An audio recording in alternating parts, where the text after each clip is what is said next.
There's something haunting about standing in the shadow of an ancient monument, the way the stones seem to whisper secrets from another time, stories buried deep beneath layers of history. What if some of the world's most iconic structures aren't just testaments to human achievement, but puzzles waiting to be solved? From hidden chambers to cryptic symbols, these ancient wonders might hold mysteries we've only begun to unravel. Today, we're diving into 30 legendary sites where history doesn't just speak, it keeps its most tantalizing truths locked away, daring us to uncover them. Picture this, a tomb sealed for millennia, its walls etched with warnings meant to deter intruders. A temple aligned with celestial events so precisely that modern engineers still struggle to replicate its precision. A city swallowed by the jungle, its purpose lost to time. These aren't just relics of the past, they're riddles, each one holding a piece of a story we're still trying to piece together. Some secrets were meant to stay hidden, but that only makes the hunt more thrilling. This journey isn't about dusty textbooks or dry lectures. It's about the adrenaline of discovery, the theories that spark fierce debate, and the moments when history surprises even the experts. We'll explore everything from the controversial to the downright chilling places where legends clash with science, where new technology is peeling back layers we never knew existed. And trust me, by the time we reach the final revelation, you'll never look at these monuments the same way again. So, ready to step into the unknown. Let's uncover what's been hiding in plain sight. The Great Pyramid of Giza stands as one of the most enigmatic structures ever built, a colossal puzzle carved in stone. For centuries, researchers believed they'd uncovered all its secrets until a bombshell discovery in 2017 revealed the so-called Big Void, a hidden chamber deep within the pyramid's heart. Stretching nearly 100 feet long, this mysterious space sits directly above the Grand Gallery, raising urgent questions. Was it a burial chamber never used? A structural safeguard against the pyramid's immense weight, or something far more unexpected? Modern scans can't yet peer inside, leaving archaeologists divided between cautious skepticism and wild speculation. Then there's the spine-tingling precision of the pyramid's design. Its four sides align almost perfectly with the cardinal directions north, south, east, and west, with an error margin of just a fraction of a degree. Even more astonishing, the three main pyramids mirror the stars of Orion's belt, a celestial map frozen in limestone. Some researchers argue this alignment wasn't accidental but a deliberate attempt to connect the pharaoh's soul to the cosmos. Others point to the narrow air shafts, once dismissed as ventilation, now theorized to target specific stars during religious ceremonies. But perhaps the most heated debates swirl around how the pyramid was built at all. The conventional explanation involves ramps, copper tools, and thousands of laborers. Yet the math defies belief. 2.3 million stone blocks, some weighing 80 tons, moved into place with near-surgical precision. No surviving records explain the methods used, fueling alternative theories from lost ancient technologies to advanced tools we've yet to rediscover. Even today, engineers struggle to replicate certain techniques, like the flawless leveling of the pyramid's base across 13 acres of uneven bedrock. Then there's the tantalizing possibility of even more undiscovered spaces. Ground-penetrating radar has hinted at anomalies beneath the Sphinx and nearby temples, suggesting a labyrinthine network waiting to be explored. Could there be hidden records, untouched artifacts, or even older structures buried beneath the sand? Every unanswered question pulls us deeper into the mystery, proving that the Great Pyramid isn't just a tomb, it's a riddle wrapped in stone, daring us to look closer. Standing on the windswept plains of England, Stonehenge has baffled historians for centuries, but its secrets run far deeper than its iconic stone circle. At first glance, it appears as a ring of towering monoliths, yet beneath the surface lies a complex web of astronomical precision and engineering genius. The stones align perfectly with the summer and winter solstices, capturing the sun's rays in a spectacle that still draws thousands every year. But here's where it gets even more intriguing. Researchers discovered another monument just a mile away, nicknamed Blue Stonehenge, a smaller circle of bluestones brought all the way from Wales.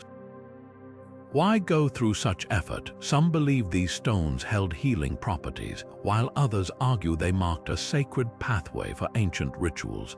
Then there's the mystery of the Aubrey holes, 56 pits encircling the monument, each filled with cremated human remains. Were they burial sites, markers for celestial events, or part of a massive prehistoric calendar? The debate rages on, but recent studies suggest the holes might have been used for sound experiments. Acoustic tests revealed the stones produce eerie echoes and vibrations, hinting at ceremonies where sound played a supernatural role. Modern technology has peeled back even more layers. Ground-penetrating radar uncovered a hidden network of shafts and buried structures, including a massive ring of pits stretching over 2 miles.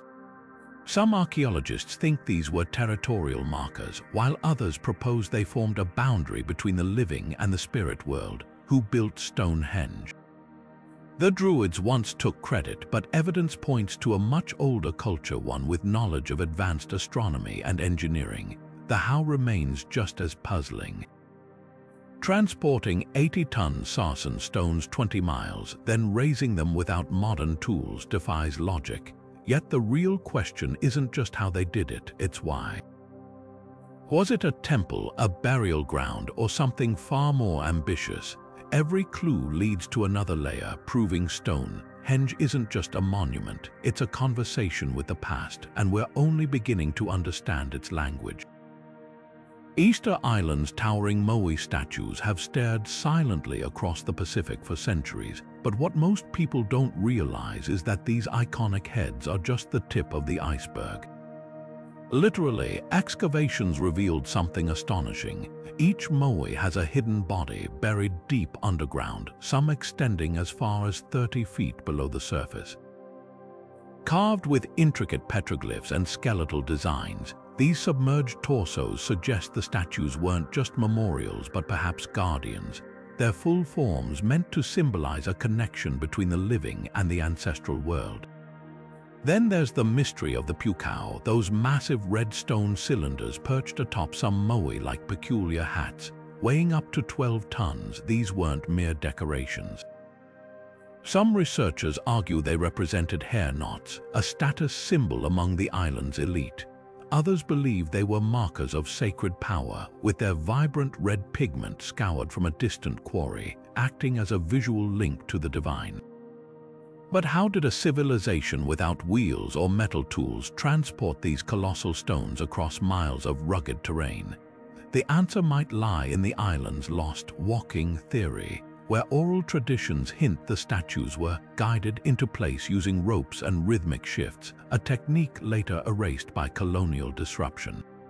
Even more enigmatic is the Rongorongo script, a series of glyphs found on wooden tablets, the only known written language in Polynesia before European contact.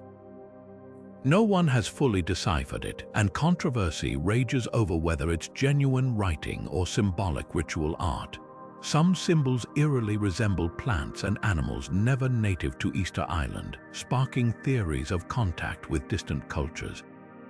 Tragically, most tablets were burned by missionaries, leaving only 26 fragments to tease at answers we may never fully grasp.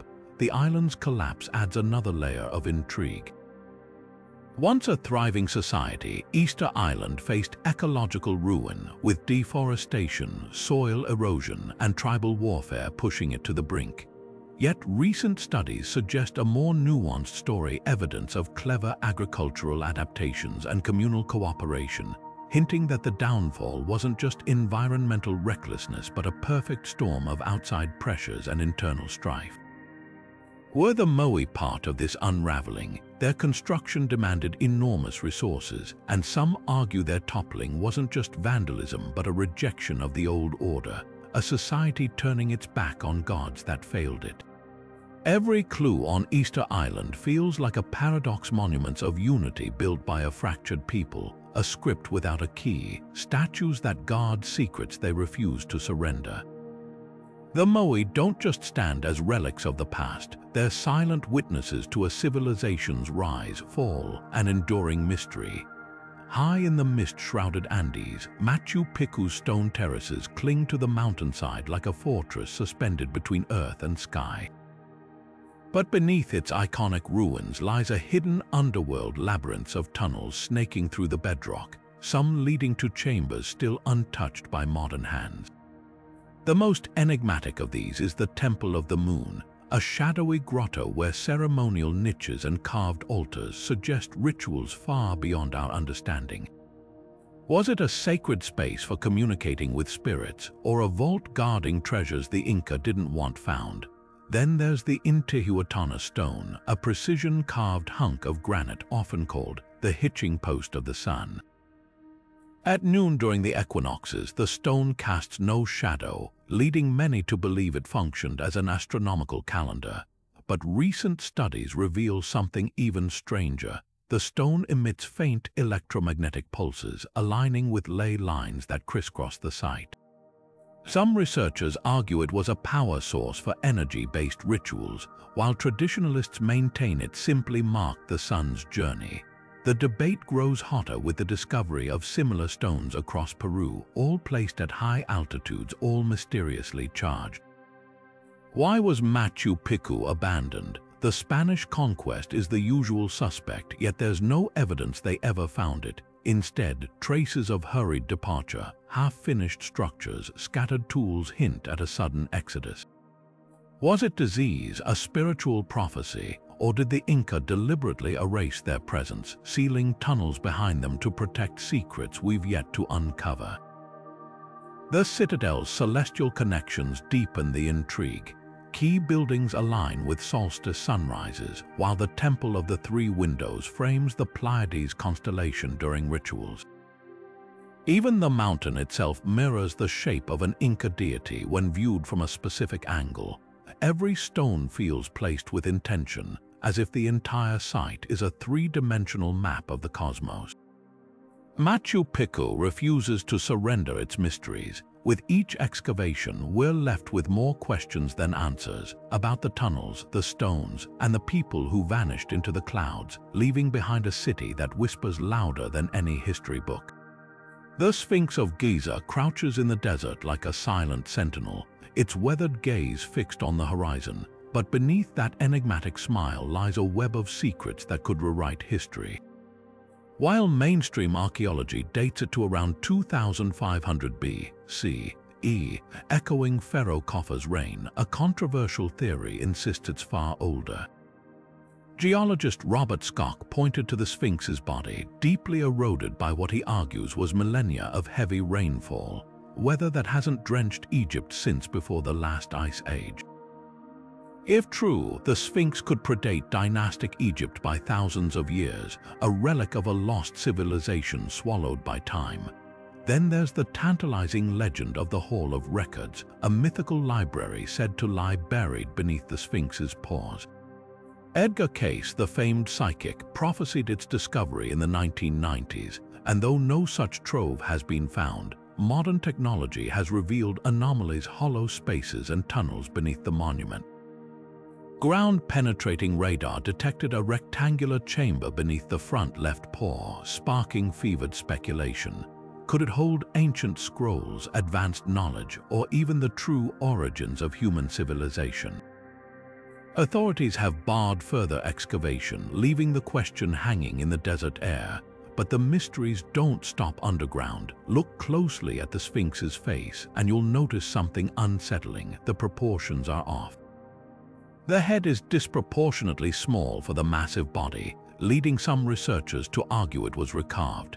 French archaeologist Émile Barré's 1920s photos showed damage to the head's original surface, fueling theories that the Sphinx once wore the face of a lion or even an earlier ruler, later reshaped to honor Khufu. Adding to the intrigue are the Sphinx's celestial ties. its alignment with the constellation Leo during the vernal equinox around 10,500 BCE suggests an intentional skyward connection, one that predates known Egyptian astronomy. Was it an ancient timekeeper, a cosmic marker, or a monument to gods we've forgotten? Every layer of the Sphinx's story challenges what we think we know. From the water-worn riddle of its age to the whispers of hidden chambers, it stands as a silent guardian of secrets, ones that might force us to rethink not just Egyptian history, but humanity's entire timeline. Beneath the towering pyramid of the feathered serpent in Teotihuacán lies a hidden world that defies explanation, a labyrinth of tunnels stretching hundreds of feet underground, discovered only in 2003. Archaeologists expected to find burial chambers or treasure, but what they uncovered was far stranger: pools of liquid mercury shimmering like silver ghosts in the darkness. This toxic metal, rare in ancient Mesoamerica, had no practical use for construction or art. So why was it there? Some theories suggest it represented sacred rivers of the underworld, a symbolic boundary between the living and the dead. Others speculate it was part of an elaborate ritual, its reflective surface used to create eerie, otherworldly illusions during ceremonies. The tunnel's design only deepens the mystery. Carved with precision into the bedrock, it aligns perfectly with the pyramid above, mirroring celestial patterns. At its heart sits a chamber filled with thousands of ritual objects: jade statues, seashells from distant coasts, and even fragments of human skin. But the most baffling clue, the complete absence of royal burials or depictions of kings. Unlike other ancient cities, Teotihuacan's art glorifies gods and symbols, not rulers. Was this a society without monarchs, governed by priests or councils, or did they deliberately erase their leaders from history, ensuring no single face would overshadow their cosmic vision? Then there's the city's abrupt collapse around 600 CE. Teotihuacan's grand avenues and temples were burned in a catastrophic event, not by invaders but by its own people.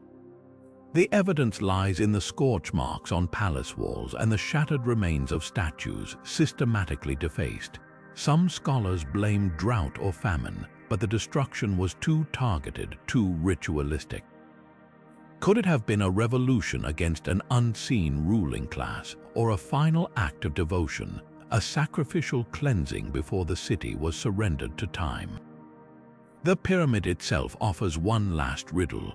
Its facade, adorned with alternating heads of the feathered serpent and a goggle-eyed being often linked to rain gods.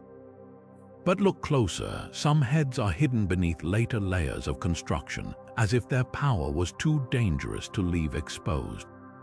Was Teotihuacán a city of secrets, where knowledge was buried as carefully as it was shared? Every discovery here feels like a piece of a puzzle we're not meant to solve. A civilization that worshipped the cosmos, wielded mercury like magic, and vanished without leaving a single name behind.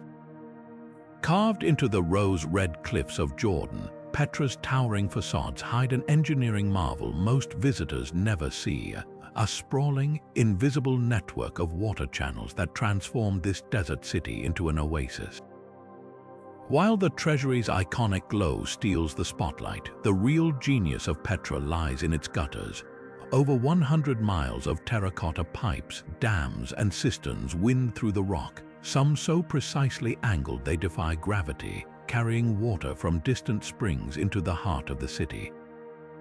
Archaeologists found reservoirs with capacity for 12 million gallons, enough to sustain 30,000 people in one of Earth's harshest climates. But who designed this hydraulic masterpiece? The Nabateans left no blueprints, only whispers in the form of ceramic shards stamped with symbols some believe were maintenance instructions for an underground priesthood of engineers. Perched high above the city, the high place of sacrifice adds another layer of mystery. This blood-stained altar, reachable only by a treacherous climb, wasn't just for ritual slaughter. Its positioning is deliberate. At dawn during the solstices, sunlight strikes the altar's drainage channels in a way that makes spilled liquids gleam like molten gold. visible from Petra's lower temples. Was this theater of the divine meant to awe worshippers below, or something darker? Recent excavations revealed animal bones arranged in cryptic patterns, suggesting ceremonies where astronomy and offerings intertwined. Then there are the uncharted tunnels. Beyond the tourist paths, corridors plunge into the cliffs, their purpose unknown. One, sealed for centuries, was breached in 2016, revealing walls scrawled with Nabatean graffiti, not sacred texts, but complaints about taxes and poor beer. This humanizes Petra's people, yet deeper tunnels remain blocked, some emitting strange echoes that hint at caverns beneath. Trade was Petra's lifeblood, but its wealth wasn't just from frankincense and myrrh. The city thrived as a data hub where camel caravans carried more than goods. Nabatean scouts traded desert maps and monsoon forecasts, selling knowledge as ruthlessly as spices. Their greatest secret, a hidden valley called Wadi Sabra, where satellite imagery shows outlines of docks. Petra may have been a port in the desert, its goods floated in on flash floods. Every discovery peels back another layer, revealing a city that mastered water, worship, and commerce, then vanished into legend, leaving stone puzzles we're still piecing together. Angkor Wat's towering spires may dominate Cambodia's skyline, but the temple's true secrets hide in plain sight, if you know when to look. On the spring and autumn equinoxes, as dawn breaks over the jungle, a phenomenon unfolds. Sunlight pierces the temple's precise alignment, illuminating hidden bas-reliefs carved into the inner galleries. These panels, invisible for most of the year, depict scenes from Hindu epics alongside celestial maps so accurate they chart the positions of stars as they appeared over 1,000 years ago. One panel, dubbed the Hidden Calendar, shows a serpent coiled around a staff, a symbol some scholars believe encodes eclipse cycles, while others argue it's a blueprint for agricultural rituals tied to the monsoon. Beneath the temple's grandeur lies an even deeper enigma, a labyrinth of subterranean chambers sealed for centuries. When radar scans revealed their existence in 2015, archaeologists expected to find relics of the Khmer Empire. Instead, they uncovered empty, echoing spaces with walls scorched by fire. Local legends speak of a golden library hidden beneath Angkor Wat, its texts filled with lost knowledge. But the scorch marks suggest a deliberate purge, perhaps to protect secrets or rewrite history. The most provocative theory comes from researcher Elena Manica, who posits that Angkor Wat isn't just a temple but a funerary monument for King Suryavarman II. Her evidence, the temple's dimensions mirror Hindu cosmological timelines, with corridors representing the journey of the soul after death. The temple's celestial connections only deepen the mystery. Its central tower aligns with the sun during the winter solstice, while the surrounding moat reflects constellations in ways that mimic the sacred Ganges River. Even more astonishing, the entire complex mirrors the Draco constellation as it appeared in the year 1150 CE, the year of its completion. Was this a cosmic clock, a spiritual gateway, or both? Then there's the eerie precision of the bas-reliefs. One panel depicts a procession of warriors, but under ultraviolet light, their armor vanishes, revealing intricate tattoos of constellations. Another shows a battle scene where the positions of fallen soldiers match star clusters during a lunar eclipse recorded in 1178. The Khmer builders didn't just carve stories, they embedded the sky itself into stone, turning the temple into a three-dimensional star chart. Angkor Wat's greatest secret might be its duality, a temple that celebrates life above ground while guarding death's mysteries below. Every alignment, every hidden relief whispers of a civilization that didn't just observe the cosmos but wove it into the very stones they left behind. Göbekli Tepe shatters everything we thought we knew about the dawn of civilization. This 12,000-year-old sanctuary, perched on a Turkish hillside, predates Stonehenge by 6 millennia and rewrote the rulebook on human development. Its most striking features are the massive T-shaped pillars, some weighing over 16 tons. carved with intricate animal reliefs: lions, scorpions, and vultures frozen in stone. But here's the twist: these pillars aren't just decorative. Researchers discovered they're arranged in precise circles, each ring representing a distinct phase of construction. The oldest layers lie deeper underground, hinting at a cycle of building, burying, and rebuilding that spanned generations. Why go through such effort? The leading theory suggests this wasn't a settlement but a ritual ground, a place where hunter-gatherers gathered for ceremonies that bound their communities together. Then there's the deliberate burial. Around 8000 BCE, someone methodically covered the entire site with thousands of tons of soil, preserving it like a time capsule. This wasn't an accident, it was a conscious act, almost reverential. Some archaeologists believe the burial marked the end of an era, a farewell to old gods as societies shifted toward agriculture. Others point to the lack of domestic debris and propose Göbekli Tepe was always meant to be temporary, a sacred space used for centuries before being returned to the earth. What truly stuns experts is the implication for human history. Conventional wisdom held that complex structures required settled farming communities, yet Göbekli Tepe was built by nomadic peoples. Its existence flips the script, suggesting that religion and communal labor may have driven the shift to agriculture, not the other way around. Even more tantalizing are the geomagnetic surveys revealing potential older structures beneath the known layers. Could there be a lost predecessor, a 20,000-year-old proto-temple waiting to be uncovered? The carvings offer cryptic clues. Many pillars depict animals in poses of aggression or submission, possibly representing spiritual narratives or star constellations. One pillar, dubbed the Vulture Stone, shows a vulture with a headless human figure. Some interpret this as evidence of sky burial rituals, while others see it as an early astronomical map, with the figures mirroring stars in the Scorpius constellation. Göbekli Tepe forces us to rethink our ancestors' capabilities. This wasn't the work of primitive hunter-gatherers, but of organized, visionary builders who manipulated stone with uncanny precision. Who were they? What compelled them to create and then conceal such a masterpiece? Every excavation peels back another layer of mystery, revealing a past far more complex than we ever imagined. Deep in the jungles of Mexico's Yucatan Peninsula, Chichen Itza's El Castillo pyramid looms like a stairway to the gods, but its true secrets lie beneath the surface. In 2015, archaeologists made a spine-chilling discovery: a hidden cenote or sinkhole buried directly under the pyramid's foundation. This wasn't just any water-filled cavern. According to Maya cosmology, cenotes were portals to Xibalba, the underworld, where spirits dwelled and sacrifices were made to appease the gods. The positioning was no accident. El Castillo's 4 stairways each have 91 steps, totaling 364, plus the platform at the top, marking the days of the solar year.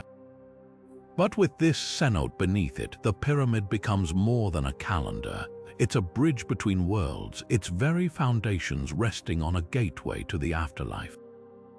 Then there's the sacred cenote, a gaping sinkhole just north of the pyramid where dredging operations revealed a trove of sacrificial offerings, golden figurines, jade masks, and the bones of over 200 individuals. Analysis showed many were children, their remains bearing marks of ritual defleshing. But the most unsettling finds were the so-called cenote arrows, slender obsidian blades etched with celestial maps. Some scholars believe these were used in star-gazing rituals, their placements mimicking constellations during key astronomical events. Others argue they were tools of divination, plunged into victims to read their final tremors as messages from the gods. El Castillo's acoustic properties add another layer of mystery. Clap your hands at the pyramid's base, and the sound echoes back as the eerie chirp of the sacred Quetzal bird, a phenomenon so precise it's hard to believe it's accidental. Researchers found that the pyramid staircases act as sound diffusers, altering echoes based on the angle of impact. During the equinoxes, when the serpent shadow slithers down the steps, the acoustics shift dramatically, producing a low-frequency hum that vibrates through the stone. Was this an ancient form of sonic engineering designed to amplify rituals with otherworldly soundscapes? The cenote beneath El Castillo remains mostly unexplored, its waters too treacherous for conventional diving. But sonar scans hint at something even more startling, the outlines of what might be a submerged temple or ritual platform. If true, it would mirror Maya myths of a watery underworld where deities demanded tribute from the living. Every discovery at Chichen Itza feels like peeling back another page of a codex written in stone, water, and sound. A civilization that didn't just build monuments but engineered them to sing, terrify, and commune with forces beyond our understanding. Rising above Athens on the Acropolis, the Parthenon is celebrated as the pinnacle of classical architecture, yet its flawless symmetry hides secrets few visitors ever notice. Look beyond the gleaming columns and you'll spot something peculiar. The sculpted frieze wrapping the inner chamber isn't just decoration. It's a coded narrative depicting a procession that some scholars believe mirrors the Panathenaic festival, while others argue it's a symbolic representation of Athenian democracy itself. But the most tantalizing detail, sections of the frieze were deliberately removed, leaving gaps that historians still struggle to explain. Were they scrubbed to erase controversial figures or looted for their priceless marble? The answer may lie in the fate of the Parthenon's crowning glory, the colossal gold and ivory statue of Athena Parthenos towering over 30 feet tall. Descriptions from ancient texts describe her shield adorned with carvings of mythological battles, her sandals etched with scenes of gods battling giants. Yet by the 5th century CE, she vanished without a trace. Some say she was smuggled to Constantinople and melted down. Others whisper she lies buried beneath the Acropolis, waiting to be found.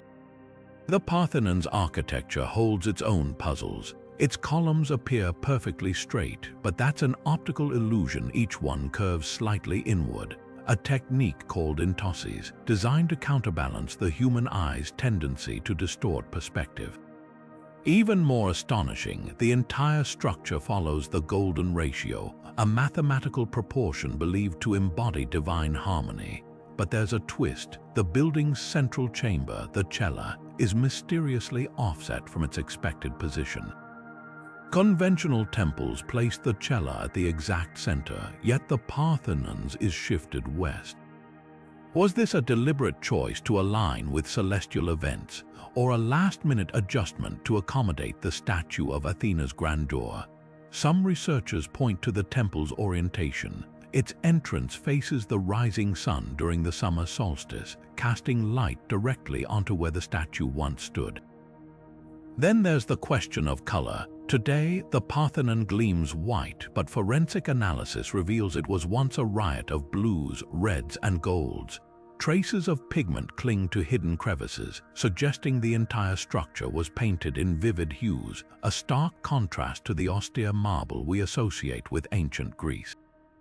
Why the shift in perception? The answer lies in Renaissance-era misinterpretations that equated whiteness with purity, erasing the Parthenon's true vibrancy from history. Perhaps the most enduring mystery is the missing opisthodomos, a rear chamber mentioned in ancient accounts but absent from the ruins. Some theorize it held the Athenian treasury, while others believe it stored sacred texts or even fragments of the original wooden Athena statue predating the gold version. Every stone of the Parthenon whispers duality's mathematical precision, masking spiritual symbolism. A monument to democracy built by enslaved hands, a temple that worshipped both goddess and state. It's not just a relic of the past, it's a mirror reflecting the contradictions and ambitions of the civilization that shaped it. The Colosseum's blood-soaked arena wasn't just a stage for gladiators, it was a high-tech battlefield powered by an underground labyrinth known as the Hypogeum. Beneath the sand, a maze of tunnels, pulleys, and trapdoors transformed the floor into a mechanical beast, capable of unleashing warriors, animals, and even forests into the spotlight. But what most visitors don't realize is that we've only excavated 60% of this subterranean network. Recent ground-penetrating radar revealed uncharted passageways extending beyond the monument's walls, some leading toward the Tiber River. Were these escape routes for condemned prisoners or secret conduits for flooding the arena? The naval battle theory has haunted historians for centuries. Ancient texts describe the Colosseum's floor flooding for mock sea battles, with historians long debating the logistics. How could a structure with no obvious water source transform into a lake? The answer might lie in the hypogeum's hidden aqueduct links. Recent scans detected pipe systems aligned with Rome's main water channels. But here's the twist: sediment analysis suggests these pipes were used sparingly, hinting that naval spectacles were rare, perhaps reserved for imperial propaganda. Some archaeologists even argue the battles were staged with shallow water and miniature ships, a theatrical illusion to dazzle the crowd rather than a true reenactment. Then there are the cryptic Christian symbols carved into the hypogeum's walls: crosses, fish, and palm fronds hidden in shadowy corners. Traditional narratives claim Christians were martyred here, yet no physical evidence ties executions to the Colosseum specifically. Alternative theories suggest these markings were later additions, graffiti left by medieval pilgrims, or even covert messages between persecuted believers. One chilling discovery supports this: a recessed chamber with shackle marks, its walls etched with prayers in Greek. Was this a holding cell for prisoners, or a secret worship space carved beneath Rome's most pagan monument? The hypogeum's machinery adds another layer of intrigue. Wooden elevators powered by teams of slaves could hoist a lion or gladiator into the arena in seconds. But excavations revealed something unsettling: some lifts were rigged to fail, their ropes deliberately weakened. Was this sabotage or part of the spectacle? Imagine the horror of a trapdoor malfunctioning mid-battle, leaving combatants trapped beneath the sand. Every corner of the hypogeum whispers of a world where engineering and cruelty walked hand in hand, where the line between theater and terror was as thin as the arena's wooden floor. What remains unexplored? Sonar maps hint at a vast chamber beneath the emperor's former podium, possibly a private vault for staging grand entrances or storing exotic beasts. Other tunnels stretch toward the Ludus Magnus, the gladiators' barracks, suggesting a secret network for moving fighters unseen. The Colosseum wasn't just a monument, it was a living, breathing machine, its secrets buried as carefully as its victims. And with every new discovery, we're forced to ask, how much of Rome's darkest spectacles are still waiting in the dark? The Taj Mahal gleams like a pearl under the Agra sun, its white marble facade synonymous with eternal love, but beneath its pristine beauty lies a shadowy world few ever see. While tourists admire the main mausoleum, few realize there's an entire sealed lower level, a labyrinth of chambers closed to the public since the monument's completion in 1648. Historical accounts describe these vaults as storerooms for precious gems and ceremonial objects, yet Mughal court documents hint at something more enigmatic. One Persian manuscript mentions a river of darkness beneath the Taj, possibly referring to the Yamuna River's subterranean channels or a symbolic underworld linked to Shah Jahan's vision of paradise. Then there's the enduring myth of the Black Taj Mahal, a fabled twin structure said to have been planned across the river as a mausoleum for Shah Jahan himself. While no physical evidence exists, 17th century traveler Jean-Baptiste Tavernier's journals describe seeing black marble foundations laid opposite the White Taj. Some scholars dismiss this as confusion over the Mehtab Bog Gardens, where moonlight casts the Taj's reflection in shadows, but others point to the Taj's perfect symmetry. Its design mirrors Islamic concepts of duality, suggesting the black counterpart may have been symbolic, a phantom monument to balance the scales of life and death. Hidden in plain sight are the Taj's Persian inscriptions, delicate calligraphy woven into its arches and spandrels. At first glance, they appear as decorative Quranic verses, but closer inspection reveals cryptic chronograms, poetic phrases where the numerical values of letters spell out the year of Mumtaz Mahal's death. Even more intriguing are the barely visible markings near the base, etched in a script resembling Ottoman Turkish. These were likely added by visiting diplomats, yet their content remains untranslated, a whisper of forgotten dialogues between empires. The building's geometric precision borders on the supernatural. Every element from the minaret's slight outward tilt, designed to protect the tomb in earthquakes, to the garden's quadrilateral layout, echoes the Islamic concept of Chahar Bagh, a representation of paradise. But the real marvel is the optical illusion of the central dome. Its proportions create a false perspective, making it appear larger from below than it truly is. This wasn't just artistry, it was psychological engineering, manipulating visitors' awe. Could the Taj's greatest secret lie in its alignment?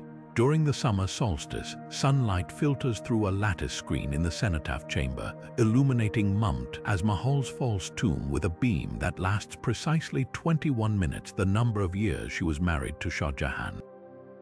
Whether cosmic coincidence or deliberate design, the Taj remains a monument where love, science, and mystery are carved into every stone. Etched into the arid plains of southern Peru, the Nazca lines stretch across nearly 200 square miles of desert, a sprawling canvas of geometric shapes and towering animal figures visible only from the air. But what makes these ancient markings truly extraordinary isn't just their scale. It's the fact that they've survived for over 2,000 years, untouched by wind or rain, as if the desert itself conspired to preserve them. The most famous figures, the hummingbird, the spider, the astronaut, capture the imagination, but recent drone surveys have uncovered dozens more, including a massive coiled serpent and a surreal humanoid with a rectangular head. These discoveries fuel the central question: why would a pre-Inca civilization expend such effort to create art they could never fully see? One leading theory points to the heavens. German mathematician Maria Reit devoted her life to studying the lines, convinced they formed a celestial calendar. She noted that the spider figure mirrors the Orion constellation, while the monkey's tail aligns with the Milky Way during the winter solstice. Even more compelling, certain straight lines track the sun's path during key agricultural dates, suggesting the Nazca people used them to mark planting seasons. But not all researchers are convinced. Skeptics argue the alignments aren't precise enough, and that the sheer variety of shapes, some abstract, some literal, implies multiple purposes beyond astronomy. Then there's the water connection. The Nazca flourished in one of Earth's driest regions, and some glyphs trace underground aquifers.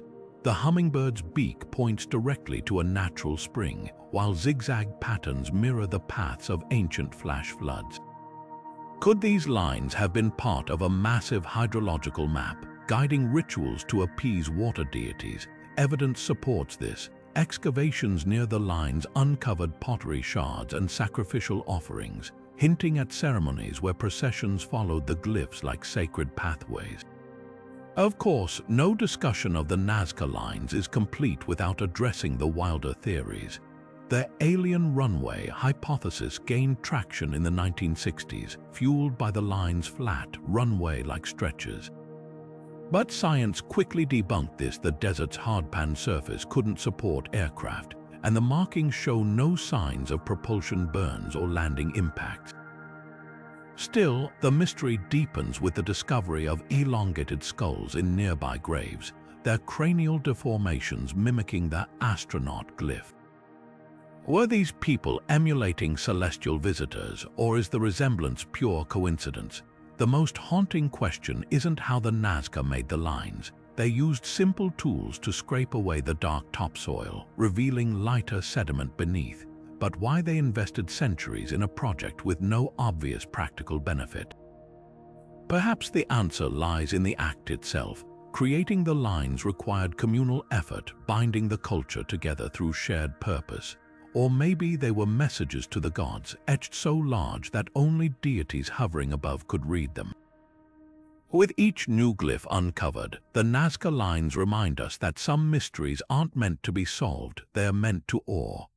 Beneath the quiet fields of Xi'an lies one of history's most astonishing secrets, the silent legions of the Terracotta Army, standing guard for over 2,000 years over a tomb so feared, even modern archaeologists hesitate to open it.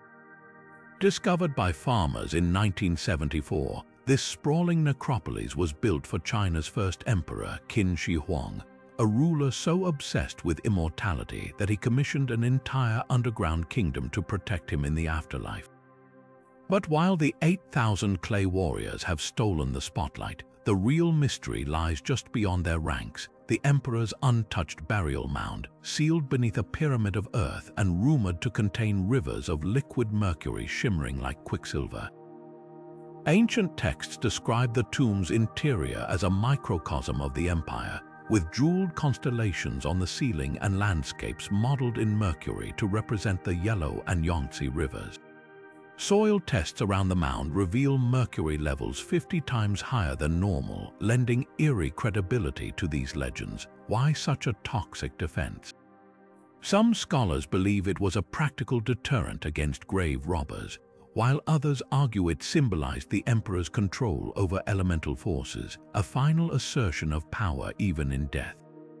The Terracotta Army itself is a marvel of precision. No two soldiers share the same face, each one crafted with unique features, hairstyles, and even ear shapes reflecting the empire's diverse ethnicities. Their weapons, still sharp enough to draw blood after millennia, were coated with chromium to resist rust, a technique Europe wouldn't discover for another 2,000 years. But here's what most don't realize: the excavated pits are just the beginning. Ground-penetrating radar has revealed at least 4 more undiscovered pits, one of which may contain life-sized terracotta bureaucrats, musicians, and even acrobats, an entire court frozen in clay. Yet the greatest enigma remains the tomb's central chamber. Despite advances in technology, authorities refuse to excavate, citing concerns over preserving delicate artifacts and perhaps unease about the tomb's alleged booby traps. Sima Qian, an ancient historian, wrote of crossbows rigged to fire at intruders and inexhaustible lamps burning with mysterious fuel. Whether myth or reality, the warnings have worked. Qin Shi Huang's resting place remains inviolate, its treasures and terrors locked away. What secrets might lie inside? Some speculate the emperor's body could be perfectly preserved, surrounded by libraries of bamboo scrolls detailing lost philosophies or early blueprints of the Great Wall. Others whisper of a map to the elixir of immortality, the very obsession that may have killed Qin Shi Huang when mercury-based potions poisoned him. Until the tomb is opened, if it ever is, the Terracotta Army will keep their silent vigil, standing at the threshold of a mystery even time hasn't dared to disturb. In the rolling green hills of Ireland's Boyne Valley, Newgrange rises like a silent sentinel, a 5,000-year-old tomb older than Stonehenge, older than the pyramids. But this isn't just a burial mound, it's a meticulously engineered solar clock. Every year, as the winter solstice dawn breaks, a narrow beam of sunlight pierces the tomb's entrance, creeping down a 60-foot passageway to illuminate the inner chamber for exactly 17 minutes. This phenomenon isn't accidental. The passage aligns with the solstice sunrise with precision that would challenge modern architects, a feat that suggests the builders possessed advanced astronomical knowledge lost for millennia.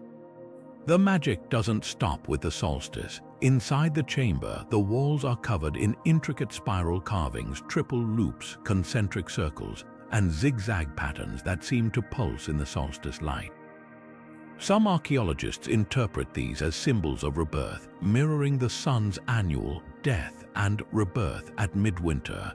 Others see them as maps tracing underground waterways or even celestial patterns. The most haunting theory comes from researcher Martin Brennan, who noted that certain spirals align with shadow play during the solstice, creating moving illusions that mimic the turning of the seasons. Were these carvings a prehistoric animation, a way to visualize time itself? beneath Newgrange's main structure lie uncharted passages hinted at by ground-penetrating radar. One tunnel, sealed for centuries, curves toward the nearby River Boyne, leading some to speculate it was a ceremonial pathway for the dead, guiding spirits to the water, a theme echoed in other Neolithic sites. But here's what's truly startling. Carbon dating of animal bones found in the chamber reveals they weren't placed there during the tomb's construction, but centuries later. This suggests Newgrange was more than a one-time burial site. It may have been a recurring ritual space where generations returned to commune with ancestors under the solstice sun. The mound's exterior holds its own puzzles. 97 massive curbstones encircle the base, each carved with unique symbols. One stone, the entrance stone, is covered in a dense web of spirals and diamond shapes. Some argue these represent fertility symbols, while a controversial study by engineer Anthony Murphy proposes they encode astronomical data, marking the positions of significant stars like Vega and Deneb. Newgrange's greatest mystery might be its builder's intent. Was it a tomb, a temple, or an observatory? The bones found inside are fragmentary, suggesting possible excarnation, a practice where bodies were left to decompose before burial. This aligns with theories that Newgrange was a house of the dead, where skeletons were processed spiritually before their final rest. But the solstice alignment complicates this. Such precision implies a living tradition, where the living witnessed the light show as part of an active ritual.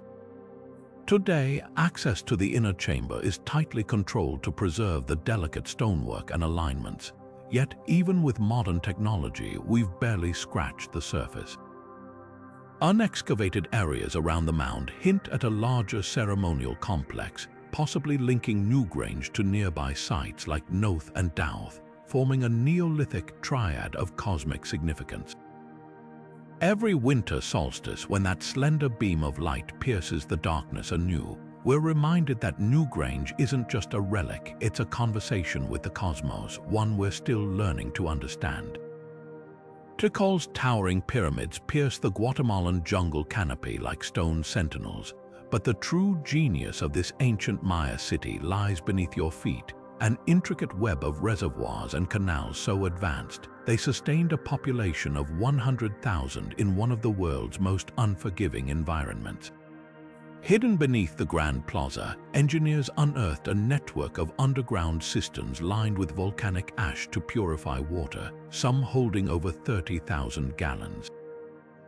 These weren't just storage pits, they were part of a hydraulic masterpiece with channels designed to capture every drop of seasonal rain.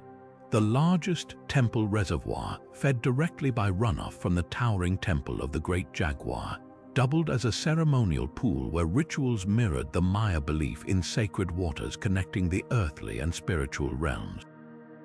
Climb the steps of Temple 4 and you'll spot something most visitors miss: a narrow doorway concealed behind the summit's facade. In 2018, laser scans revealed a series of sealed chambers within Tikol's pyramids, one containing a stash of obsidian blades arranged in the shape of the Pleiades constellation. This wasn't random. The city's astronomers tracked Venus's cycles with such precision they could predict eclipses centuries in advance, and their temples doubled as celestial calendars. The Lost World complex, once dismissed as a minor ruin, is now known to align with the sun during the equinoxes, casting shadows that slither like serpents down its stairways, a deliberate echo of the feathered serpent god Kukulkan. Then there's the mystery of Tikol's collapse. Unlike other Maya cities, abandonment happened abruptly in the 9th century. No evidence of invasion or massacre, just empty palaces and half-carved stelae. Soil analysis tells a haunting story. Prolonged droughts crippled the water system, while pollen samples showed deforestation spiked as elites demanded more plaster for temples, stripping the land bare. The final blow may have been ideological. Inscriptions reveal a power struggle between kings and priests, with the last dated monument ominously declaring, "The sky is broken." Was this climate change, civil war, or a spiritual crisis? The answer might lie in the graffiti etched deep inside Temple 5.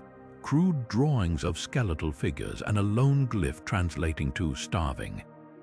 Tikal's greatest secret might be its resilience. Long after the elite fled, commoners clung to the city, repurposing temples into homes and crafting pottery from broken monuments.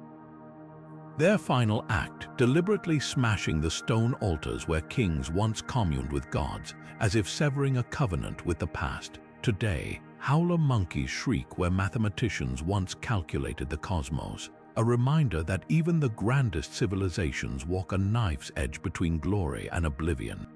The Pantheon in Rome stands as a marvel of ancient engineering, its massive dome dominating the city's skyline for nearly 2,000 years. But the most breathtaking feature isn't its size, it's the oculus, the 27-foot-wide circular opening at the dome's apex. While textbooks often describe it as a simple source of light and ventilation, recent research suggests it served a far more sophisticated purpose. During the spring equinox, sunlight streams through the oculus at a precise angle, striking a hidden metal grill above the entrance, a grill only discovered in 2019 during restoration work. This wasn't just illumination, it was a solar marker, possibly tracking agricultural cycles or religious festivals lost to time. Even more intriguing, on April 21st, Rome's legendary founding date, the noon sun aligns perfectly to illuminate the Pantheon's massive bronze doors, transforming the entire entrance into a glowing threshold. Beneath the Pantheon's famed marble floor lies another puzzle, a network of inscriptions and symbols etched into the original concrete foundation, only visible through ground-penetrating radar. These markings don't match any known Roman measurement system, and their arrangement forms geometric patterns resembling celestial maps. Some archaeologists theorize they were construction guides for the dome's impossible perfection, while others believe they encoded sacred geometry meant to harmonize the building with cosmic forces. Speaking of that dome, its construction still baffles engineers. Made of progressively lighter concrete mixes incorporating volcanic ash at the base and lightweight pumice at the top, it shouldn't have stood for 2 millennia, yet it remains the world's largest unreinforced concrete dome. The secret might lie in the dome's unique composition. X-ray fluorescence studies revealed traces of organic additives, possibly egg whites or animal blood, acting as ancient binding agents. Even more startling, the dome's interior coffers weren't just decorative, their precise depth and arrangement evenly distribute stress, a technique modern architects only quantified with computer modeling. The Pantheon's original purpose remains one of Rome's great enigmas.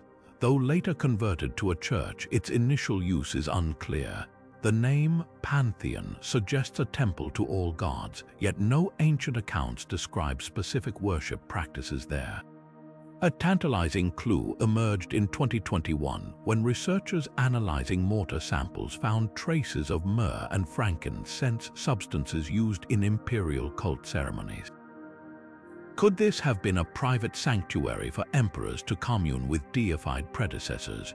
Or was it something more revolutionary, a cosmic model where Rome's rulers symbolically united heaven and earth? Every beam of light through the oculus, every hidden inscription beneath the floor, whispers that we're still deciphering the Pantheon's true genius. It's not just a building, it's a stone embodiment of ancient Rome's ambition to touch the divine. Standing proudly in the center of Paris's Place de la Concorde, the Luxor obelisk cuts an imposing figure, but few who pass by realize it's only half of an ancient pair. Its twin remains in Egypt, still guarding the entrance to Luxor Temple, separated by thousands of miles and centuries of intrigue. These rose granite monoliths, each weighing over 250 tons, were carved during the reign of Ramses II around 3,200 years ago, their surfaces covered in hieroglyphs proclaiming the pharaoh's divine right to rule. But the real mystery isn't just their separation, it's how one ended up in Paris at all. In 1831, the French engineered one of history's most audacious feats of transportation, hauling the obelisk from Luxor to the Seine on a custom-built ship called the Luxor.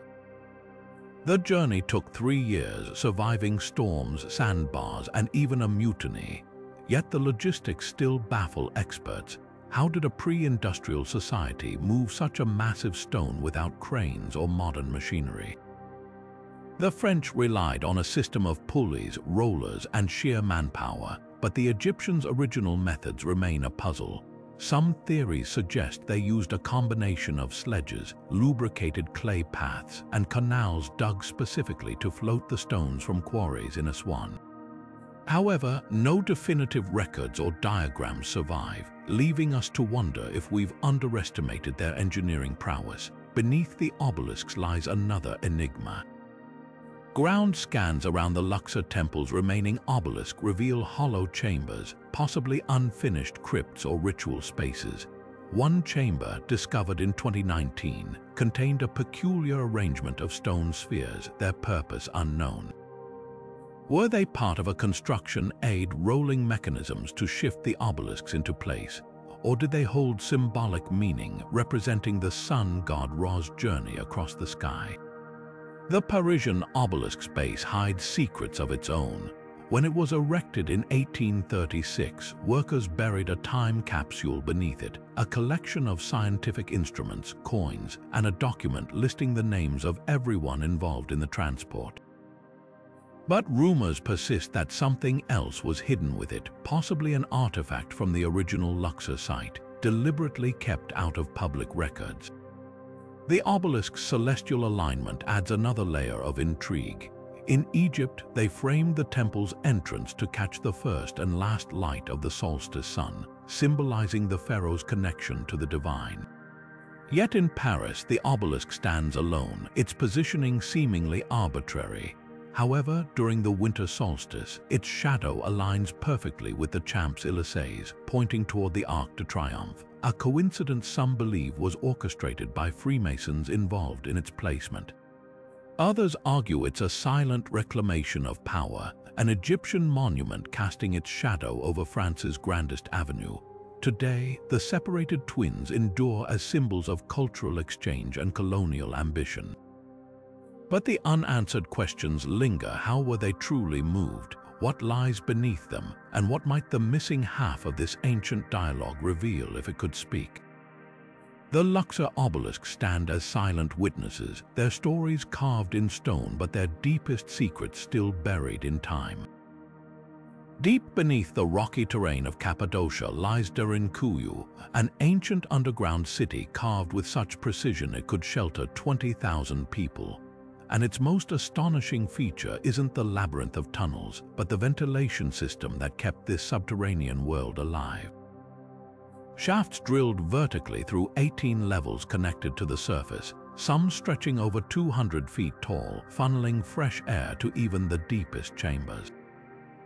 These weren't just holes in the rock, they were engineered with baffles and dampers to control airflow, ensuring smoke from kitchens and oil lamps didn't suffocate residents.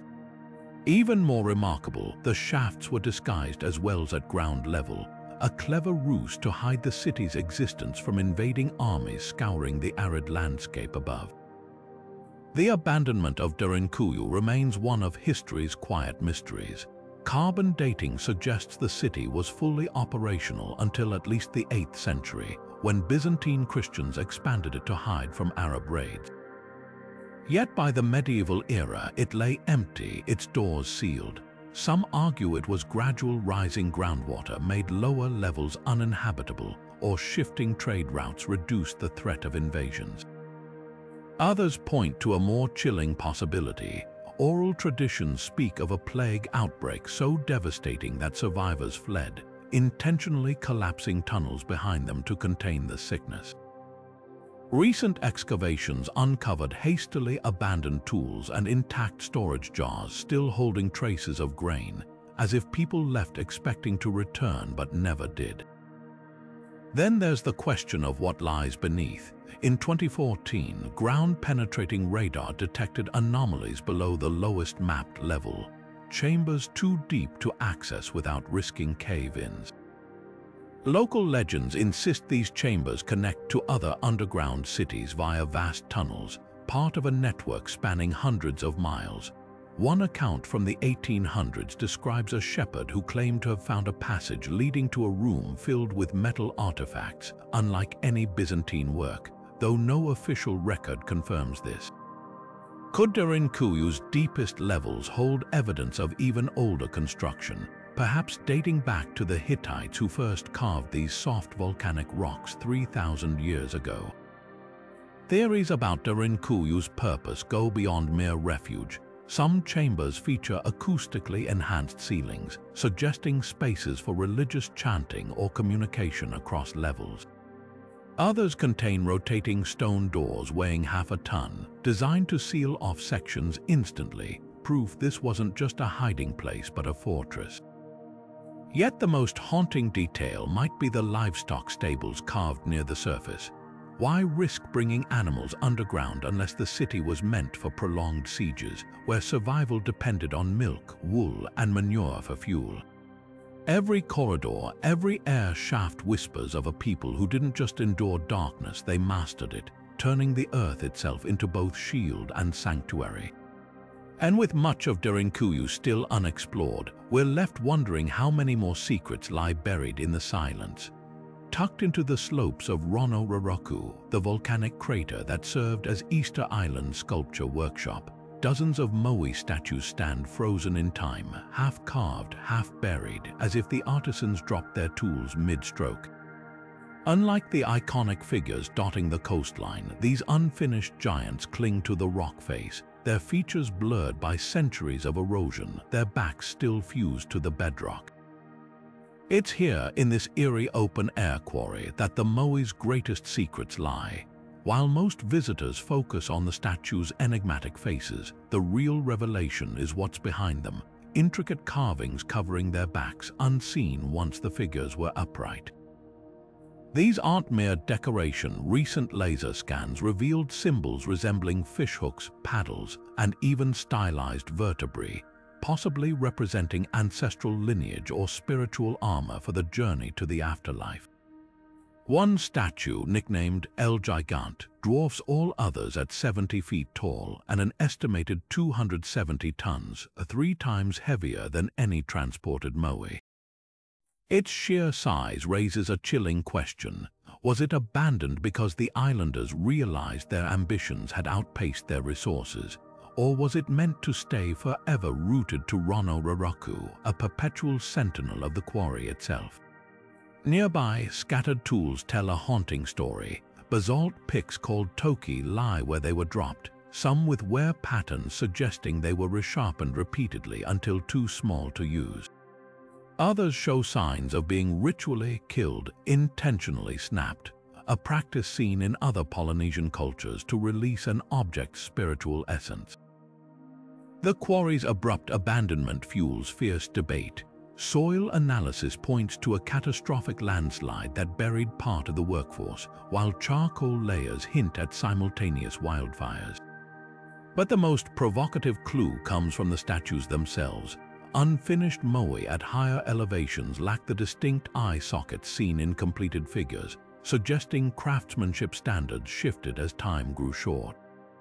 Were the carvers rushing to meet some unseen deadline, or had their faith in the Moai's power begun to waver? Even more puzzling are the Moai deliberately buried upside down or on their sides. These weren't accidents. Their positions align with ancient Polynesian beliefs about inverting objects to neutralize their mana or spiritual energy. Could this have been an act of defiance, a rejection of the very gods the Moai were built to honor? The quarry doesn't just hold unfinished statues. It's a snapshot of a society at its breaking point, where reverence and rebellion collide in stone. Every chip in the rock, every discarded tool whispers of a people who carved their hopes into the earth, only to walk away as the shadows grew longer. The hanging gardens of Babylon dangle from history's pages like a mirage, a wonder so legendary, archaeologists can't even agree if they were real. Ancient texts describe terraced gardens rising like a green mountain above the Mesopotamian desert, irrigated by an ingenious system of screws and pumps lifting water from the Euphrates. But here's the twist: no physical trace has ever been found in Babylon itself. The absence is so glaring that some scholars argue the gardens were a poetic invention, a Greek traveler's exaggeration of royal parks that existed elsewhere. Others propose a shocking alternative. What if we've been searching in the wrong city all along? One controversial theory points to Nineveh, 300 miles north, where Assyrian King Sennacherib's palace boasted an elaborate water-raising system described in cuneiform tablets. His palace without rival featured aqueducts, waterfalls, and even a mention of high gardens for the amazement of all peoples. The technology matched ancient accounts perfectly, with Archimedes-like screws predating Archimedes by centuries. Could early historians have confused two rival empires, transplanting Nineveh's marvels into Babylon's lore? The debate rages, but recent satellite imagery adds fuel. Anomalies near Nineveh's ruins show soil discoloration consistent with long-vanished vegetation. The irrigation mystery deepens with the Babylon hypothesis. Even if the gardens were there, how did they flourish in a desert climate? Cuneiform receipts from Nebuchadnezzar's rain detail purchases of palm wood, a material known for its resistance to water rot, perfect for building elevated planters. But the real breakthrough came from studying Babylon's walls. German archaeologist Robert Koldewey discovered an unusual vaulted structure in the early 20th century, its walls thicker than necessary for mere support. His radical idea: this was part of a massive hydroponic system with layers of reeds, bitumen, and lead sheeting preventing leaks as water cascaded from terrace to terrace. Modern engineers tested the design, proving it could sustain lush growth without soil saturation. Yet the lack of direct evidence keeps skepticism alive. No Babylonian tablets mention the gardens, and Herodotus, the ancient world's most thorough tourist, oddly omitted them from his Babylon travelogue. Some historians suggest they weren't called hanging at all. The Greek word kremastos might have meant overhanging, referring to balcony gardens common in Mesopotamian architecture. Perhaps the gardens' true power lies not in their existence but in their symbolism. In a land where water meant life, a king who could make rivers climb stone walls wasn't just a ruler, he was a god. Whether real or imagined, the Hanging Gardens endure as a testament to humanity's thirst to conquer the impossible, turning dust into paradise with nothing but ingenuity and will. The Library of Alexandria wasn't just a repository of knowledge, it was a beacon of human intellect, said to hold over 500,000 scrolls from across the ancient world. Yet when flames consumed it centuries ago, the greatest tragedy wasn't just the loss of texts but the lingering question: did some of its treasures survive in secret? Rumors of hidden vaults beneath the city have tantalized historians for generations. In 2004, Polish archaeologists excavating near the modern Bibliotheca Alexandrina stumbled upon something unexpected: a network of subterranean chambers lined with waterproof plaster, their walls bearing inscriptions linking them to the original library's annexes. No scrolls were found, but the discovery reignited speculation. Could priceless manuscripts have been moved underground before the fires reached them? The library's destruction itself is shrouded in myth. Popular blame falls on Julius Caesar's siege in 48 BCE, when his ships burned in the harbor and flames allegedly spread to the library. But ancient accounts contradict each other. Some claim only warehouses near the docks were affected, while others describe a catastrophic loss. Arab conquest narratives from the 7th century CE add another layer, with Caliph Omar supposedly ordering the scrolls' destruction, declaring they either contradicted the Quran and were blasphemous, or aligned with it and were redundant. Yet no contemporary Arab sources mention this event, leaving historians to wonder if it was later propaganda.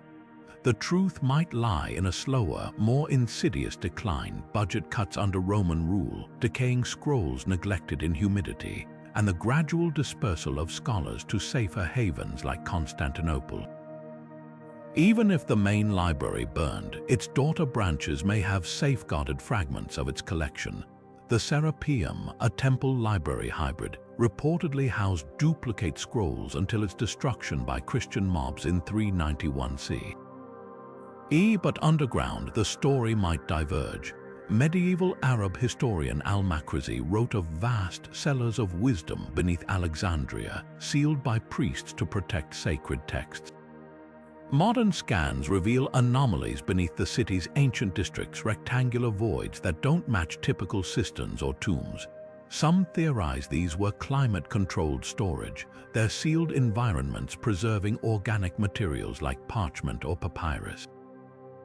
The challenge: much of old Alexandria now lies underwater, its ruins buried beneath layers of sediment and modern construction, making excavation a logistical nightmare. The most tantalizing clue comes from an unlikely source, a 12th century monk's diary found in a Sinai monastery. It describes a cache of strange books hidden beneath the Church of St. Mark, smuggled there by Coptic scholars fleeing persecution. Among them was allegedly a surviving volume from the Library of Alexandria, a treatise on optics by Archimedes, later referenced in Renaissance texts but never found. If even a fraction of such stories hold truth, the legacy of Alexandria's knowledge might still be waiting, curled in the dark, for the right moment to resurface. Until then, every crumbling parchment discovered in Egyptian monasteries or Venetian archives carries the ghost of a possibility that not all was lost, only scattered. Towering stone walls rise silently from the African savanna, remnants of a lost kingdom that once controlled a gold trade stretching from the Indian Ocean to the Arabian Peninsula. Great Zimbabwe's ruins whisper of untold wealth, not just in its massive granite structures, but in the secrets buried beneath them. In the early 20th century, excavations uncovered hidden caches of gold artifacts, intricate figurines of rhinoceroses, coiled bracelets, and Arabian coins minted from African gold. These weren't just royal ornaments, they were diplomatic currency, proof of a trade network so vast it defied colonial assumptions about pre-colonial Africa. The most startling discovery, a series of soapstone birds, their stylized wings and beaks unlike any local species, found atop monoliths deep within the ruins. Some scholars believe they represent the Beit-Lor eagle, a sacred messenger between worlds, while others argue they're stylized phoenixes traded from as far as China. At the heart of the ruins looms the conical tower, a 30-foot enigma with no doors, windows, or apparent function. Its smooth, rounded form defies the angular architecture surrounding it, and excavations beneath its base revealed nothing: no burial chambers, no hidden offerings. This emptiness only fuels speculation. Was it a grain silo, a symbolic replica of royal power, or an astronomical marker? The tower aligns with the setting sun during the summer solstice, casting a shadow that bisects the great enclosure like a sundial. Even more intriguing, its design mirrors ancient gold smelting furnaces, leading some to propose it was a monument to the kingdom's economic lifeblood. The civilization's disappearance remains one of Africa's great historical mysteries. By the 15th century, Great Zimbabwe was abandoned, its palaces empty. Traditional theories blame overpopulation or exhausted gold mines, but soil analysis tells a subtler story. A prolonged drought destabilized the region, while shifting trade routes redirected gold commerce to the Swahili coast. Yet the absence of war damage suggests a deliberate departure, as if the people simply walked away from their stone legacy. Oral traditions hint at a spiritual catalyst, a king who offended the ancestors, prompting mass exodus. Modern lidar scans add another twist. The ruins extend far beyond the core site, with untraceable footpaths leading to uncharted mounds that may hold answers. The greatest secret might lie in what wasn't found. Despite controlling a gold empire, almost no mining tools have been recovered. This suggests the kingdom's power wasn't in extraction but in trade, a sophisticated brokerage system that left no written records. The stones themselves hold cryptic clues. Chevron patterns on walls resemble maps of caravan routes, while mortar samples contain traces of cow dung, a ritual material in Shona culture. Every unanswered question turns Great Zimbabwe from a ruin into a riddle, its truth woven into the very dust that now surrounds its silent towers. High on the slopes of Mount Parnassus, the Temple of Apollo at Delphi wasn't just a religious site, it was the ancient world's most powerful supercomputer, where geopolitics and divine will collided in clouds of intoxicating gas. The oracle's prophecies shaped empires, from Croesus' doomed invasion of Persia to Athens' naval strategy against Sparta. But the real magic or science lay beneath the temple, where a hidden fissure in the earth seeped ethylene, a sweet-smelling gas now known to induce trances. In 2001, geologist Gel de Bouwer confirmed what ancient sources had hinted at for millennia. Two intersecting fault lines ran directly beneath the temple's adyton, the sacred chamber where the Pythia delivered her cryptic verses. These fractures released a cocktail of gases, including methane and benzene, which, when inhaled in controlled doses, could trigger euphoria and hallucinations. The Pythia didn't just channel the gods, she was chemically primed to straddle the line between revelation and delirium. The temple's design amplified this otherworldly atmosphere. Pilgrims entering the sanctuary first passed through a labyrinth of ramps and terraces, their journey punctuated by ritual cleansings at the Castalian Spring and offerings at the treasury of Athens. By the time they reached the adyton, hidden below the main temple floor, the combination of exhaustion, anticipation, and the cavern's palpable energy made them ripe for suggestion. The Pythia, always a local woman over 50 chosen for her moral purity, sat atop a bronze tripod positioned directly over the fissure. Ancient accounts describe her chewing laurel leaves, a plant rich in cyanide precursors that may have heightened the gas's effects. As her utterances spilled forth, often incoherent, priests translated them into hexameter verse, their ambiguous phrasing ensuring the oracle's reputation for infallibility. Accuracy wasn't about literal predictions but strategic vagueness. When Croesus asked if he should attack Persia, the oracle replied, "If you cross the river Hollies, a great empire will fall." He assumed it meant Persia's. It didn't. Yet the oracle's true power lay in its role as a political nerve center. Delegations from across the Mediterranean brought not just questions but intelligence, making Delphi a de facto diplomatic hub. The temple's archives, now lost, likely contained centuries of geopolitical data the Pythia accessed indirectly through her handlers. The rituals themselves were a masterclass in psychological theater. Before consultations, the Pythia bathed in the sacred spring, draped herself in purple, and inhaled smoke from burning barley and laurel. The adyton's layout, a sunken space with limited visibility, deepened the mystique. Recent acoustic studies show the chamber amplified whispers while muffling outside noise, creating an eerie intimacy. Why did it end? Earthquakes periodically sealed the fissure, and by the Roman era, the gases had dwindled. The last recorded prophecy, in 393 CE, was a lament. The temple has fallen to the dead. Yet Delphi's legacy endures in the questions it forces us to ask about belief, perception, and the thin veil between chemistry and prophecy. The oracle didn't just predict the future, she proved how easily reality bends when the mind stands at the edge of the unknown. Off the coast of Bimini in the Bahamas lies one of the ocean's most puzzling formations, a half-mile stretch of limestone blocks arranged so precisely they look like the remnants of an ancient drowned city. Known as the Bimini Road, this underwater pathway consists of massive rectangular stones, some weighing over 20 tons, laid in a near-perfect linear pattern 60 feet beneath the waves. At first glance, it's easy to assume nature carved these slabs, but the angles are too sharp, the alignments too deliberate. Could this be the work of human hands, a fragment of a civilization lost to rising seas? Or is it a geological oddity, a trick of erosion that only seems artificial? The Atlantis connection is impossible to ignore.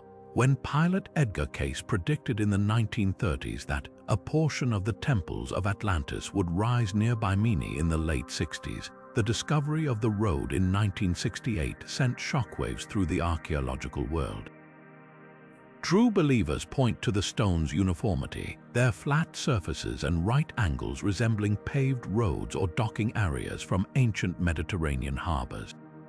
Even more compelling are the nearby underwater formations, including what some call the Bimini Wall and Bimini Circle, structures that appear too geometric to be random. Sonar scans reveal layers beneath the seabed, hinting at possible foundations or additional pathways buried under millennia of sediment. Skeptics argue the road is a classic example of beak rock, a natural formation where fractured limestone settles into rectangular blocks over time. Oceanographer Eugene Shin demonstrated how tidal forces and mineral deposits could create such patterns without human intervention. But here's where it gets interesting.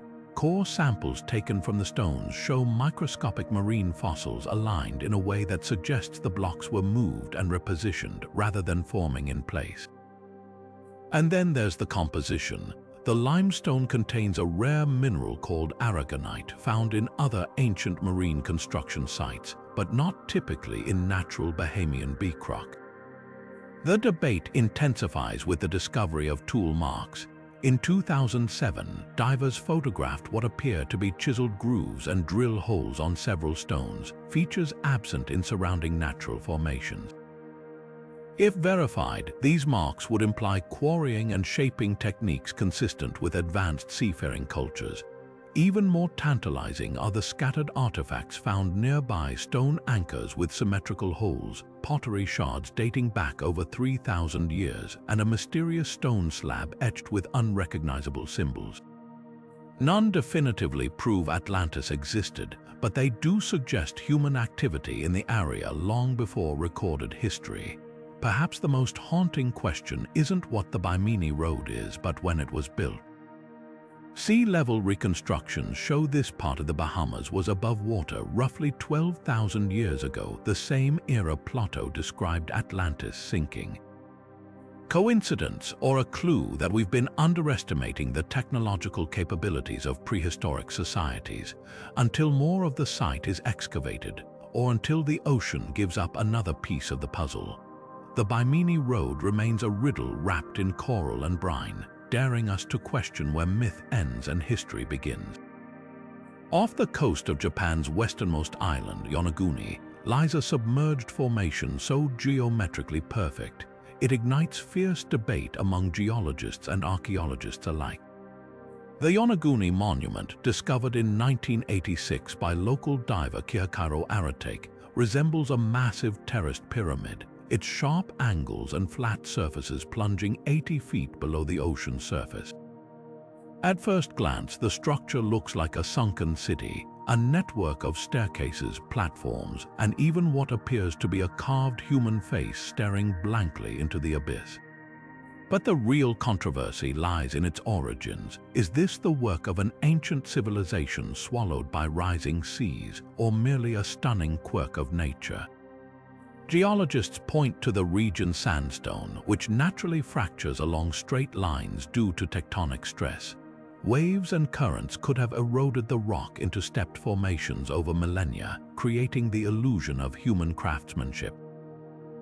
They highlight similar formations elsewhere in the world, where natural processes produce uncannily precise shapes.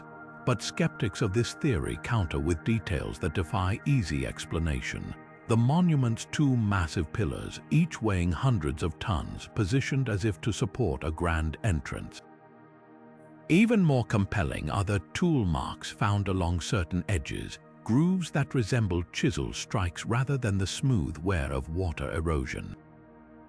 Marine archaeologist Masaki Kimura spent decades mapping the site, identifying what he believes to be a stadium, a shrine, and even a carved relief of a turtle, features he argues couldn't possibly be random. The timeline adds another layer of intrigue. Sea level reconstructions show this area was above water until at least 8,000 years ago, a period when humans were transitioning from hunter-gatherers to settled communities.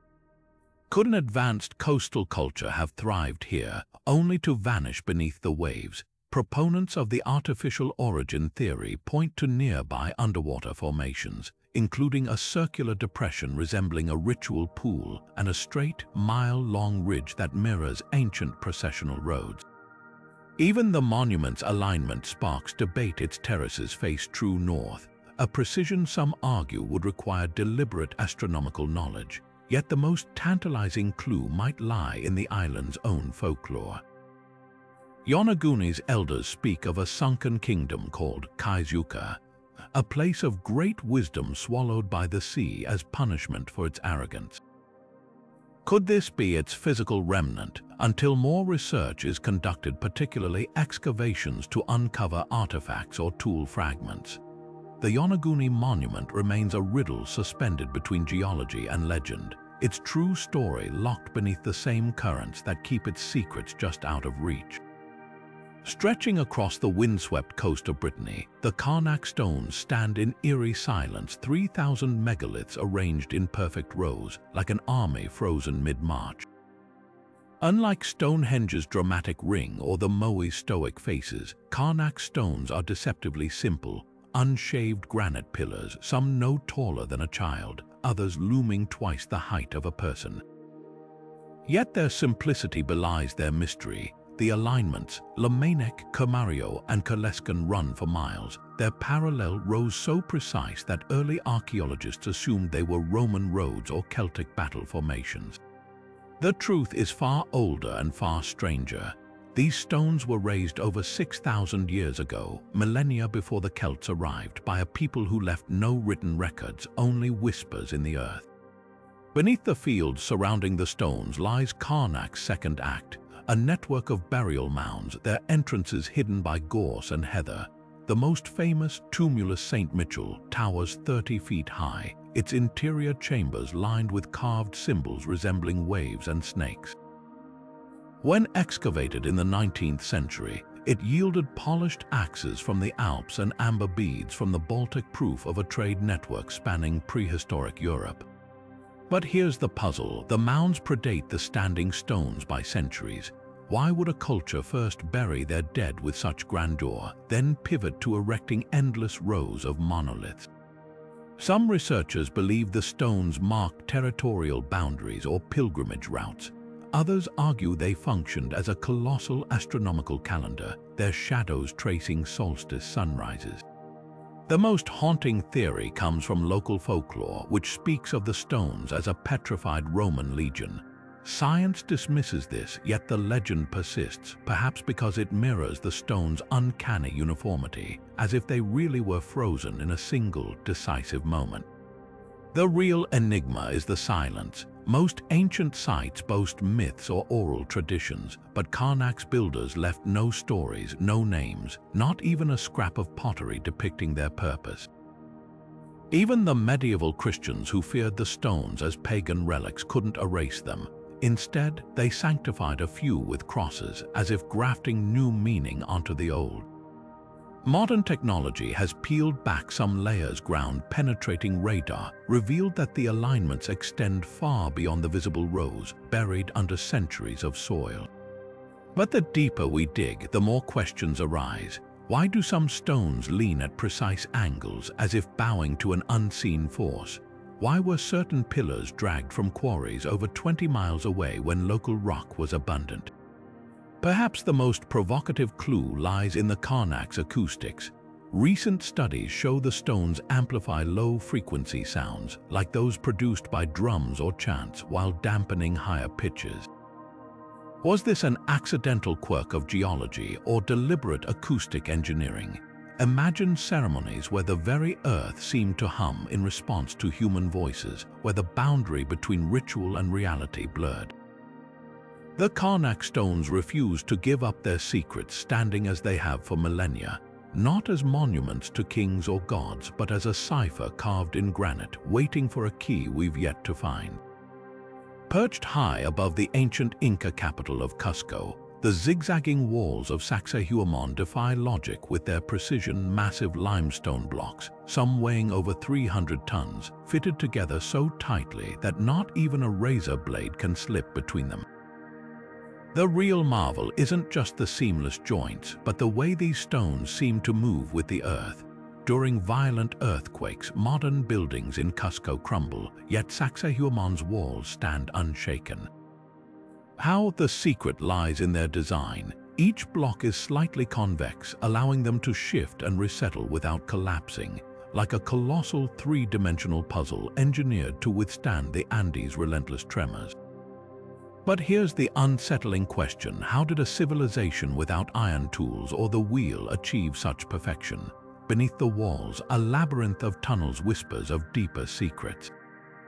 Spanish chroniclers wrote of gold-lined passageways leading to the Incas' sacred underworld, but modern explorers have found something even more intriguing: precision-carved channels that mirror the veins of the surrounding mountains. Some researchers believe these were part of a hydraulic system, channeling water for rituals or even acoustic amplification.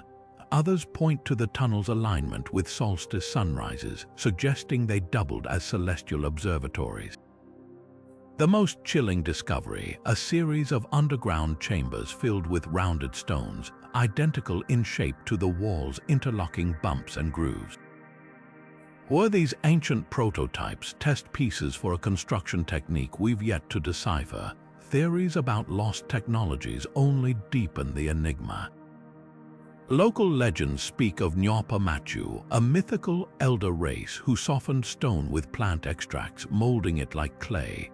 Modern experiments back this up. Certain Andean plants, when mixed with organic acids, can indeed dissolve limestone surface.